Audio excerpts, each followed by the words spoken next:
I think the genius of my dad, and one of the things that he taught us, was that when you're working with a good player, figure out why their swing works. Don't figure out what's wrong with it, because if it was a bad swing, they wouldn't be a good player. Sometimes we fall into a trap now of trying to put everybody into the same model, the same swing. And what we do is we negate this thing called talent. Talent is a hard thing to teach. Some people just have it. Some people can just play golf. It's a knack. Some people can just put the club on the ball. My father had a wonderful expression. A good teacher will change one thing that changes five, not five things to change one. So to him, teaching wasn't just the X's and O's of the golf swing. It was diagnosis. He said that is the most important part, is to be able to look at a golf swing like your eyes are an X-ray machine.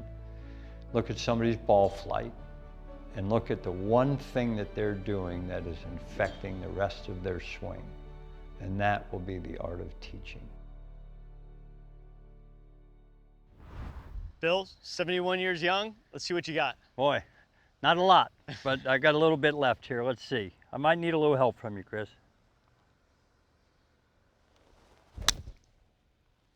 That's really nice right Yeah, there. that's a good one for me anyway. And I would be happy to help you, but I'd be a little intimidated because you've had instruction from one of the greatest golf instructors of all time, your father. Yeah. Maybe you can talk us through some of the things that he looked at with the golf swing and that you incorporate in your own teachings. Well, you know, the very first lesson I ever gave was to my dad's best friend. I think I was 21 years old, and as you can imagine, it was a terrible lesson. And my father was teaching next to me, and when the lesson was over, he asked me what the guy did that I was teaching, and I said, well, what do you mean? He's your best friend, you know what he does. And he said, well, I thought you were his ghostwriter. And I said, what do you mean? He said, well, you've given him enough information in the first 5 minutes to write a book. But that's not your job as a teacher. Your job is to improve impact and the quality of the strike, things like that. It's not, your job isn't to tell them how much you know. Your job is to figure out a way to help them in the minimalistic way. I got mad and I said, well, how do you know all this? And he said, well, because that's what happened when I started teaching. I was terrible. I had to learn how to teach. So I said, well, what do you do when you give a lesson? What's the first thing you look for? He says, I look at three things. I look at the grip, I look at the club face at the top, and then I watch the ball. And those three things tell me what I need to zoom in on. So he basically was of the opinion that this isn't necessarily with great players, but the amateurs that we teach, that if they have a weak grip and the club face is open at the top, and they have a good path, they're probably going to hit every shot straight right.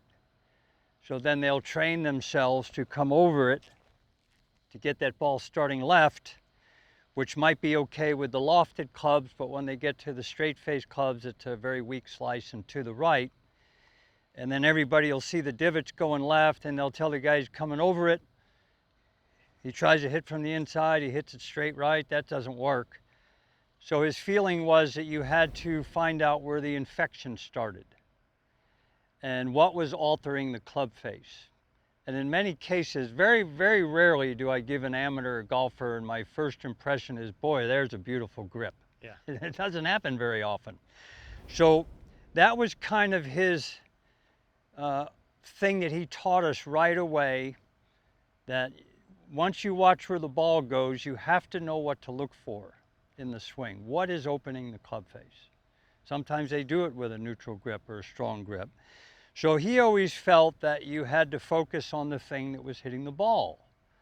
I said to him one day when I was in high school in Palm Springs, I'd race out to his club and we'd try to play as many holes as we could before it got dark. And he'd be teaching all day and invariably the first drive would be perfect. And I said, Dad, I don't get that. You've been teaching all day. First swing of the day, the ball goes dead straight. And he said, well, I know where the club face is. Well, I didn't even know what that meant, to be honest with you. So we were having dinner that night, and I said, Dad, what do you mean by you know where the club face is? And he said, well, Bill, it's the only thing that comes in contact with the ball. Maybe you should get a relationship with it. So he felt that really good players knew where the club was almost at all times in their swing. And that's why he felt that if you looked at the Hall of Fame, there were a couple open-faced players, not many. Hogan, I guess, would be one. Johnny Miller would be one. But many of the other great players were shaded towards square to closed. And so I think his message was that if you're open, you're going to have to do A, B, or C on the downswing to hit a good shot. If you're closed, you probably will have to do A, B, and C on the downswing to get the ball flight that you require. And so he taught all of his sons to be very conscious of the club face. We now know through all the measurements that how the body moves and things like that can be a tremendous influence on stabilizing the club face. But back then they didn't know all that stuff. So I think their body responded to club face.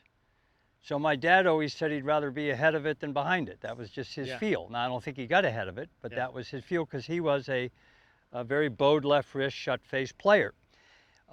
It was his opinion that to play well from there, you might be better off fading the ball, like Trevino did or whatever. But Palmer was like that, and he drew it. And Tom Lehman is another example. And he wouldn't have changed that because he would have watched where their ball went, and the ball went where they wanted it to. So I think a lot of modern day teaching has gotten away from this. And what influences this? And so, if I had a weak grip and I straighten my arm out like this, the club face is open. So now I've created an environment at address that I have to make up for that my whole swing. I got to fix it. So why not fix it before I take it back, right?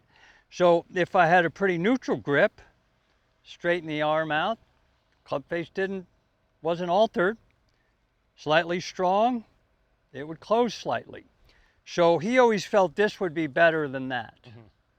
And in my experience teaching, there's very, very, very few amateurs at the club level that I know can play with real weak grips and open faces. 1 out of 500. I think what his driving point was that there's many ways to play golf as long as certain factors match up. Yep. So what would you, for the people watching, what's something they could kind of go to work on? Just make the grip a little stronger, or err on the side of it being stronger? Well, as you know, changing somebody's grip is very uncomfortable. Yeah. They don't want to do it. Yeah.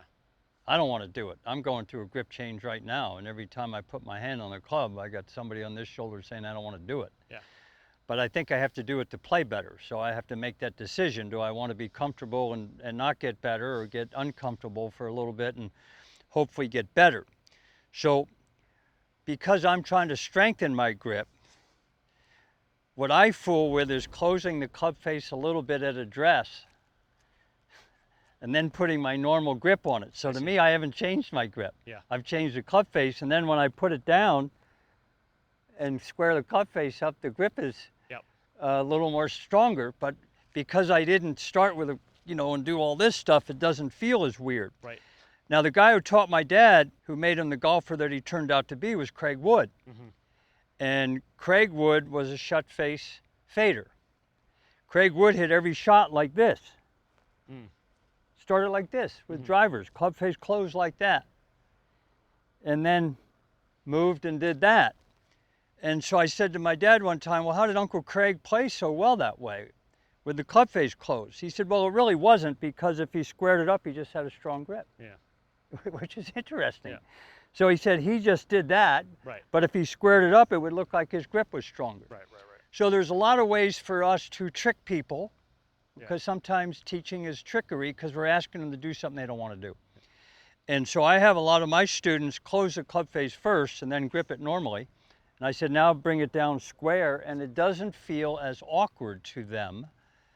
And that way they can solidify the club face. It doesn't fan open as much going back, and then they'll immediately almost always start snap hooking because they have the correction in there. So you're showing us all these different club face, grip relationships you can have. How do they work in a swing? What are maybe some of the faults, the fixes, the different matchups you see, and how do you teach this? Well, what I see with the weak grippers, you normally see a very open face at the top, which then means that they have to come over it to keep the golf ball on the golf course. And then eventually that will start infecting their aim, because now they got to aim 50 yards to the left to get the slice started. The more they aim to the left, the less they can turn. So they come up with the worst combo in golf, which is short and crooked. If you're going to be crooked, be long and crooked. So if I had a weak grip and it influenced the club face open, so I'm just going to start it that way. And what would I have to do to hit a good shot from here? I got to figure out a way to come over the top of it to get this ball to. Now you can get away with it a little bit with lofted clubs. As the club face gets straighter, less loft, it's weak slices. Now conversely, I was taught that if the grip was strong and the club face was closed, you would have to do more good things to hit a good shot. The open face, you normally have to do more negative things. So a lot of my slicing students, I want them to get the club face closed at address, like this, and then I'll ask them to hit it to the right. And they naturally change their path because they can get rewarded for it. Yeah, if they were to come over it, they would hit the ball so far left. They would hit a complete duck hook, which some of them do, by the way, because they have the correction in there.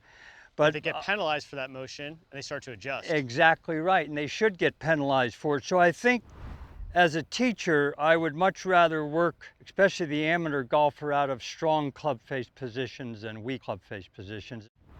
Like you're saying, if you have that motion and you're hitting a slice, then you strengthen your grip and you hit like a pull or a pull hook, you usually start to create more lag, start to use your body a little bit more. You do actually. Start to create more lean in the shaft and impact.